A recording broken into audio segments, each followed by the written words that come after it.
धोती पहने थे और धोती के नीचे के भाग को उठा के कमर में गांठ बांध ली। क्या? जब कोई काम फुर्ती से करना हो, तेजी से करना हो, मेहनत से करना हो, तो फिर क्या करते हैं? अरे ये ढीली ढाली धोती अब गड़बड़ करेगी, फिर उठाओ जरा, लगा दो गांठ अच्छी। हाँ, फिर जिनने धोती के निचले छोरों को ऊपर उठाकर कसकर कटी यानी कमर में लपेटा है, केसरी की कटी सी जिनकी कटी नहीं सी है, केसरी की कटी सी जिनकी कटी नहीं सी है। केसरी की कटी सी यानी सिंह की कमर। सिंह की कमर पतली होती है, तो इनकी पतली नहीं है। अब तन गठीला है तो कमर भी गठीली। तो केसरी की कटी सी जिनकी कटी नहीं सी है, कदली तरुसी जिनकी जंघाएं हैं। पेड़, केले का पेड़ जैसी जिनकी जंघाएं हैं, जिन जंघाओं का मांस अट्टहास कर रहा है। यही कारण है कि जिनके घुटने दूर से दिखते नहीं हैं। यही कारण है कि जिनके घुटने दूर से दिखते नहीं हैं, निगूढ़ में जा घुस रहे हैं। मस्तक के बाल, अब बालों की चर्चा आ गई। मस्तक के बाल सघन, कुटिल और कृष्ण हैं। मस्तक के बाल सघन, सघन यानी घने। कई लोगों के बहुत घने बाल होते, कई लोगों के बिरले होते हैं, कई लोगों के बहुत घने होते हैं, और घुंघराले भी होते हैं, उलझे हुए भी रहते हैं। तो कुटिल हैं, उलझे हुए हैं, सघन भी हैं और कुटिल, टेढ़े मेढ़े उलझे हुए हैं। और कृष्ण हैं, काले काले, एकदम काले काले, काले काले, काले काले, जो स्कंधों तक आ लटक रहे हैं। जो स्कंध, कंधे, स्कंधों तक आ लटक रहे हैं। कराल काले ब्याल से लगते हैं। कराल काले ब्याल, ब्याल यानी, ब्याल का अर्थ क्या होता है? ब्याल यानी सर्प। कराल काले ब्याल से लगते हैं यानी काले काले सांप जैसे दिखते हैं। आचार्य श्री ने दोहा थुदी में स्तुति करते हुए लिखा, कराल काला व्याल सम कुटिल चाल का काल।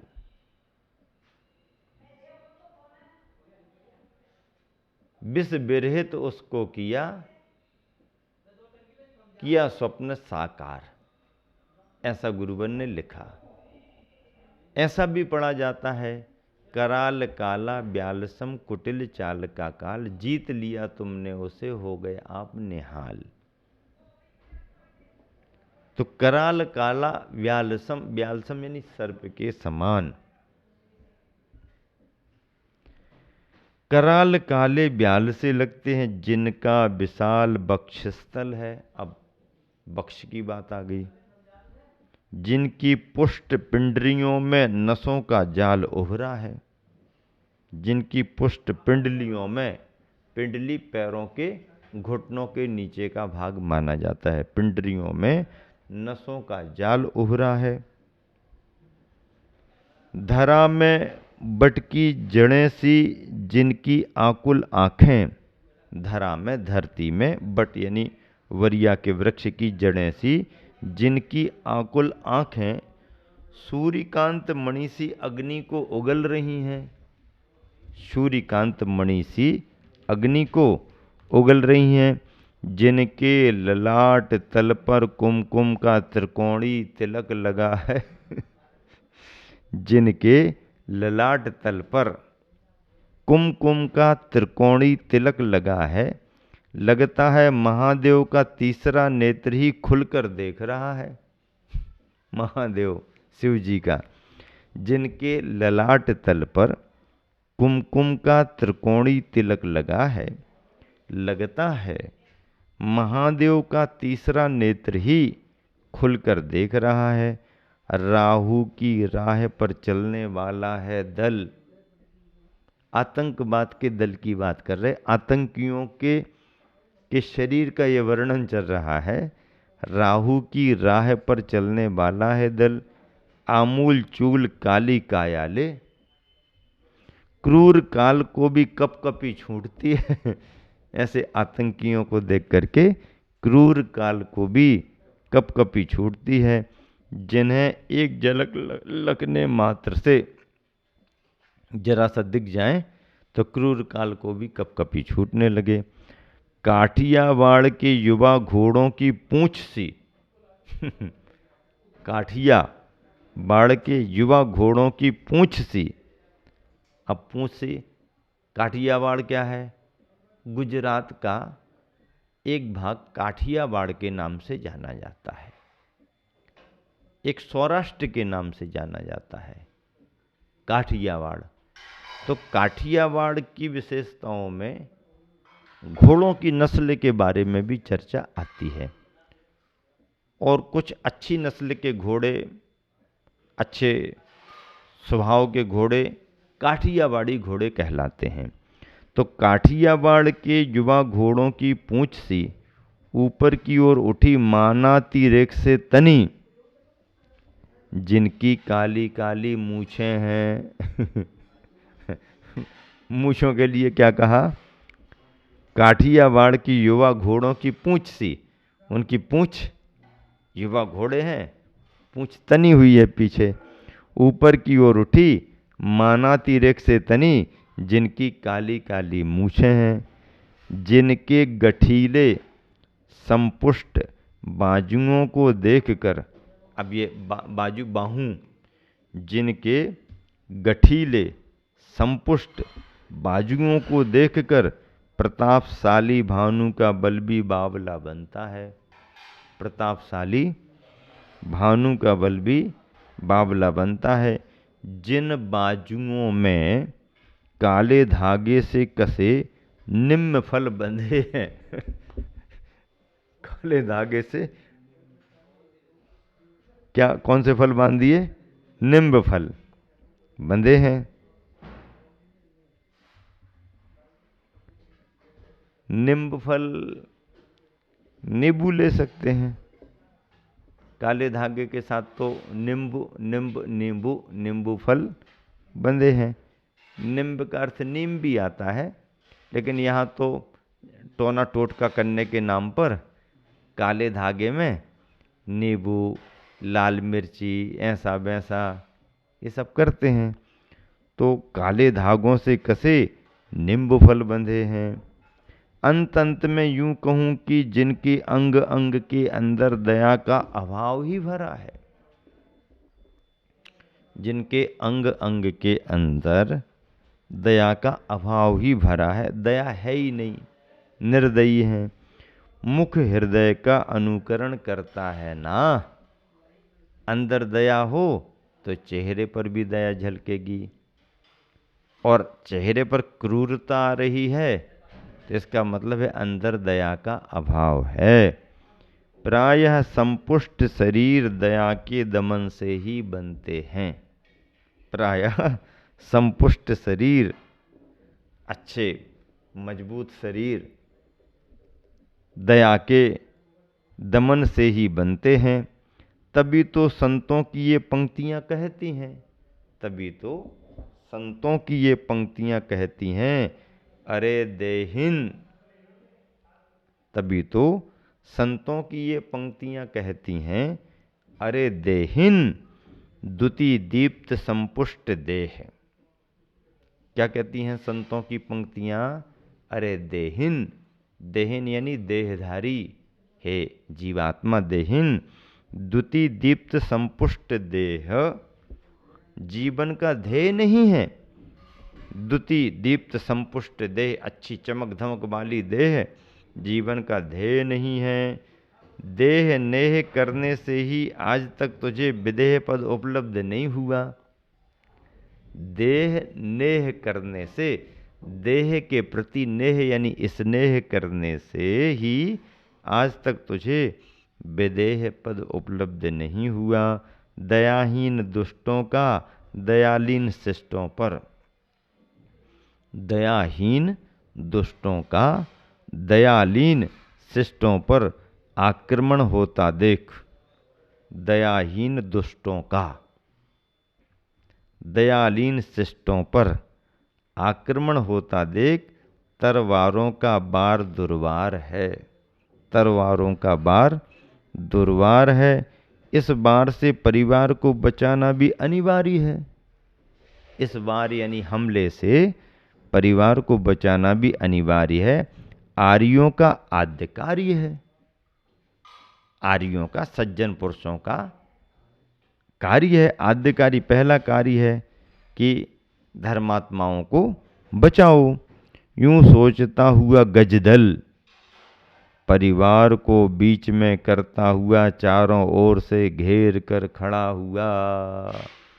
अब हाथियों के दल ने परिवार को घेर लिया, परिवार को बीच में कर लिया। गज गण की गर्जना से गगनांगन गूंज उठा। गजगन हाथियों के समूह की गर्जना से गगनांगन, गगन और आंगन गूंज उठा। धरती की धरती हिल उठी। पर्वत श्रेणी परिसर को भी परिश्रम का अनुभव हुआ। निसंग उड़ने वाले पंछी, निसंग उड़ने वाले पंछी दिग्भ्रमित भयातुर हो दूसरों के घोंसलों में जा घुसे। पक्षी भी घबराहट में आ गए और हड़बड़ी में एक दूसरे के घोंसले में जाकर के घुस गए, बैठ गए। अजगरों की गाढ़ निद्रा झस्सी टूट गई। अजगर जो बस मस्त थे, मग्न थे, अजगरों की गाढ़ निद्रा झट सी टूट गई। जागृतों को ज्वर चढ़ गया। जागृतों को ज्वर चढ़ गया। मृग समाज मार्ग भूलकर, मृग समाज यानी मृगों का समूह मार्ग भूलकर मृगराज के सम्मुख जा रुकी। अब वो मृगों का समूह हड़बड़ी में रास्ता भूल गया और शेर के सामने जाके खड़ा हो गया। हाथी चिंघाड़ रहे हैं, आवाज निकाल रहे हैं, उस समय की स्थिति है। पक्षी घबराहट में एक दूसरे के घोंसलों में जा बैठे। मृग डर करके भागे यहाँ वहाँ, शेर के सामने पहुँच गए। बड़ी बड़ी बामियाँ तो, बड़ी बड़ी बामियाँ तो धूल बनकर भू पर गिर पड़ी। बामियाँ ऊंची ऊंची चींटियाँ बना देती हैं, उनको बामी कहते हैं।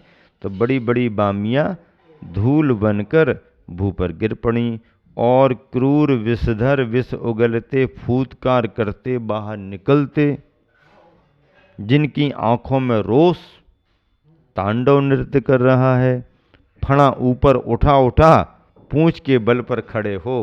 सांप फना ऊपर उठा उठा पूंछ के बल पर खड़े हो निहार रहे हैं बाधक तत्व को। तत्काल विदित हुआ विषधरों को विप्लव का मूल कारण। तत्काल विदित हुआ विषधरों को विप्लव का मूल कारण। परिवार निर्दोष पाया गया। परिवार निर्दोष पाया गया। देखो, जो व्यक्ति पुण्य और सद्भाव लेकर के चलता है उसकी रक्षा हर जगह होती है, कहीं उसको परेशानी नहीं आती। प्रतीकात्मक मूक माटी में जो प्रसंग चल रहे हैं उनमें यही तो दर्शाया जा रहा। हाथी दल आ रहा, परिवार घबराने लगा, आकर के शांत बैठ गया। आतंकवाद का दल आ रहा है, मारने को तैयार है, परिवार अपने बचाव की भावना कर रहा है। यहाँ पर सर्प सामने आ गए। सर्पों ने सब कुछ देखा और ये विप्लव क्यों हो रहा है, बाधा किसकी ओर से हो रही है, तो तत्काल विदित हुआ विषधरों को विप्लव का मूल कारण परिवार निर्दोष पाया गया। जो इष्ट के स्मरण में लगा हुआ है, जो इष्ट के स्मरण में, अपने आराध्य के स्मरण में लगा हुआ है, गजदल सरोस पाया गया। निर्दोष पाया गया परिवार, पर हाथियों का दल सरोस पाया गया, गुस्से में आपे से बाहर हैं। जो शिष्ट के रक्षण में लगा हुआ है, जो शिष्ट सज्जन परिवार के रक्षण में लगा हुआ है, और अवशिष्ट दल पारी से न्याय से सदोष पाया गया। और अवशिष्ट दल पारी से न्याय से सदोष पाया गया। जो दल और पीछे पड़ा हुआ है वो सदोष पाया गया, जो सबके भक्षण में लगा हुआ है। फिर क्या पूछना? फिर क्या पूछना? प्रधान सर्प ने कहा सबको कि किसी को काटना नहीं। सर्पों के मुखिया ने सबको कह दिया कि किसी को, देखो सर्प के अंदर भी ऐसा भाव आ सकता, क्या आता है? सर्प के अंदर भी ऐसा भाव आता है, आ सकता है। जीव जंतु भी एक दूसरे की भावनाओं को पहचानते हैं। एक छोटा सा बच्चा खेलता रहे तो सर्प यदि आ जाए तो देखता हुआ निकल जाए बाजू से, और यदि कोई सर्प को छेड़ाछाड़ी करना शुरू कर दे तो सर्प भी आपे से बाहर होता है। गाय रहती है, आप यदि गाय को छेड़ाछाड़ी ना करो तो गाय अपने में है, और आपने जरा उसको ज़्यादा कुछ किया तो गाय फिर अपना बचाव करती है। तो प्रति प्राणी में एक दूसरे के प्रति सद्भावना भी रहती है और एक दूसरे के प्रति दुर्भावना भी रहती है। परिणाम प्राणी प्राणी के अपने अपने होते हैं। नीतिकार कहते हैं कि दुर्जन के सिर में सींग दिखाई नहीं देते, कि सिर में सींग दिखाई दे जाए तो हम समझ लें कि ये दुर्जन है, और सज्जन के माथे पर तिलक लगा हुआ नहीं होता कि किसी के माथे पर तिलक लगा तो हम उसको सज्जन मान लें। नहीं, बिना तिलक के भी कोई सज्जन हो सकता है, और सींग वाला तो ठीक है, बिना सींग वाला भी दुर्जन हो सकता है। तो दुर्जन की पहचान कोई सींग लेकर के नहीं आती, और सज्जन की पहचान कोई तिलक लगा करके नहीं आती। ये तो उसके भावों में सज्जनता दुर्जनता है।